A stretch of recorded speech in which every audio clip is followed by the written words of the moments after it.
salaan kadib farxad weyn bay noo tahay inaanu isla isbuucan gudihiisa markii labaad aan ka soo qayb galno daabuurka iskoolka runaantii aad iyo aad baan u bogaadinayaa ardayda da'yarta iskoolkan dhigata oo soo agaasintay munaasabadan qiimaha badan ee lagu xusayo maalinta calanka Soomaaliyeed mar labaad iyo mar saddexaad maadaama ay ummad Soomaaliyeed kulligan way isugu hambalyeynayna munaasabadan waxaan leenahay hambalyo inta kadib waxaan aad iyo aad u bogaadinayaa ardayda da'da yarta oo runaantii soo agaasimay xafladan qiimaha badan waxaan aad iyo aad u bogaadinayaa maamulka iyo macallimiinta iskuulka oo u ogolaaday ku dhiirigeliyay in la xuso munaasabadan runaantii taas waxay maqraati ka tahay in iskoolka aan lagu baran casharada iyo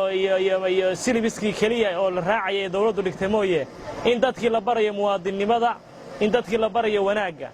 aad iyo aad baan u amaanayaa maamulka aad iyo aad baan u amaanayaa macallimiinta aad iyo aad baan ugu amaanayaa ardayda sharafta leh ee iskoolka dhigata rag iyo gabdho iyo wiilalba aad iyo aad baad u mahadsantihiin farxad weyn bay noo tahay inaan maanta xuska in kala soo qayb galno farxad gaar ah bay ii tahay inaan mar labaad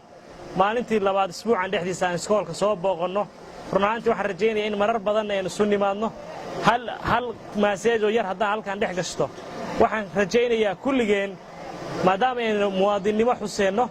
maadaama aynu xuseenno isheeg muxuu ahaayeen inay weynaysiinayno maalintii xuska calankeenna maadaama waxyaalahaas oo dhan oo muwaadinimo soo jiiday aan xuseenno inaynu kulligeen ka wada shaqayno sideen magaaladeenna u horumarin lahayn sideen magaaladeenna nadaafadeeda uga qayb qaadan lahayn